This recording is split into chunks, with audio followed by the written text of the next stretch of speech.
Praise the lord. అభిషేక్తుడైన యేసుక్రీస్తు నామమునకు మహిమ, ఘనత, ప్రభావములు యుగయుగములు కలుగునుగాక. మీరు అభిషేకమును పొందుదురుగాక. ఈ దినపు యేసయ్య జీవపు మాట యోహాను రాసిన మొదటి పత్రిక 2వ అధ్యాయం 20వ వాక్యం. మీరు పరిశుద్ధిని వలన అభిషేకము పొందినవారు, అనుదినము ఆత్మతో నింపబడుచు ఆనందించుచు అభిషేకముతో నడిపించబడుచు ఆత్మీయ యాత్రలో ఆత్మలో వర్ధిల్లుచు ఆయన ఆగమమునకు సిద్ధపడుచున్న ఆత్మ సంబంధులారా, మన యేసయ్య పరిశుద్ధుడైన దేవుడు, పరిశుద్ధతలో మహనీయుడు. ఆయన సింహాసనము పరిశుద్ధమైనది, ఆయన ఉండే పట్టణము పరిశుద్ధమైనది. కోట్ల కొలది దేవదూతల చేత నిత్యము పరిశుద్ధుడు పరిశుద్ధుడు అని గాన ప్రతిగానములు చేయబడుచున్న పరిశుద్ధుడైన దేవుడు. ఆ పరిశుద్ధుడైన యేసయ్య వలన మనము అభిషేకము పొందిన వారమై ఉండవలెను. పరిశుద్ధిని వలన పొందిన అభిషేకము మనలో నిలిచి ఉండవలెను.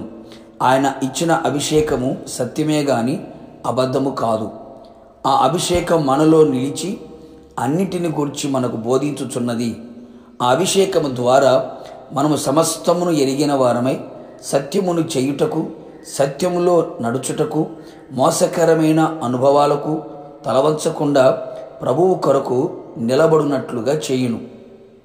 అనేకులు ఈ అభిషేకము లేనివారై, సమస్తమును ఎరగని వారై సాతాను కుయుక్తులలో మోసములలో పడి అనేకులు మోసకరమైన బోధతో నింపుచు ఈ అభిషేకము లేని వారిగా కనబడుచు ఉన్నారు.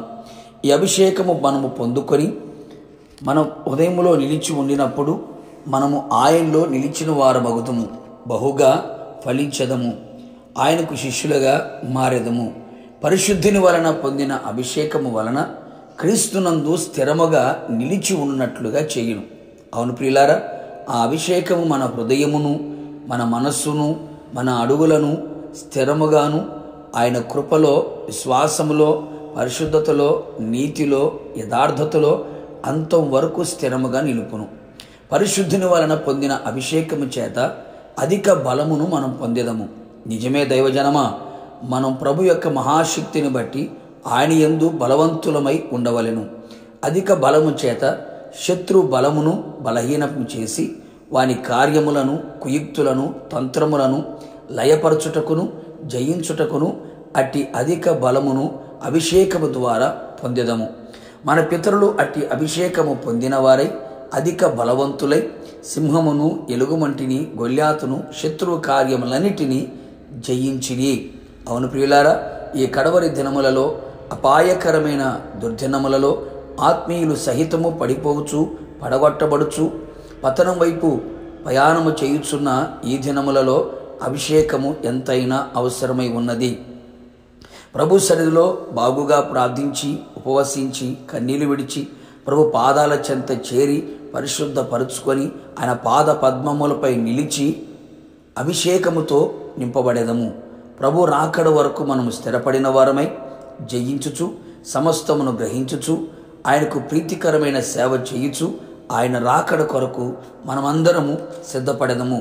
అట్టి అభిషేకము మనలో ఎప్పుడు నిలిచి ఉన్నట్లుగా, అట్టి అభిషేకముతో నడిపించబడినట్లుగా సహాయము చేయునుగాక.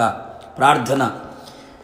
పరిశుద్ధతలో మహనీయుడైన యేసయ్య, నీ పరిశుద్ధమైన పాదములకి మరొకసారి స్తుతి స్తోత్రములు చెల్లించుచూ ఉన్నాం. నీ అపారమైన ప్రేమ, నీ ఉచితమైన కృప మరొకసారి మమ్మల్ని జ్ఞాపకం చేసుకుని మీ వలన పొందిన అభిషేకం మాలో నిలిచి ఉన్నట్లుగా మీరు కృప చూపమని ప్రార్థన చేస్తున్నాం. పరిశుద్ధుడా, మీరు మమ్మల్ని అభిషేకించమని కోరుతున్నాం. అట్టి అభిషేకం చేత మేము మీలో స్థిరముగా నిలిచి ఉన్నట్లుగా, సమస్తాన్ని గ్రహించిన వారమై మీ కొరకు సాక్షిగా బ్రతుకున్నట్లుగా, అధిక బలము చేత జయ జీవితమును పొందుకొని మీ ఆగమమునకు సిద్ధపడినట్లుగా కృపదయ చేయమని యేసు నామములో అడిగి పొందుకొని ఉన్నాము తండ్రి, ఆమేన్. నిశ్చయముగా మీరును మీ కుటుంబ సభ్యులందరూ పరిశుద్ధిని వలన అభిషేకము పొందుదురుగాక. God bless you.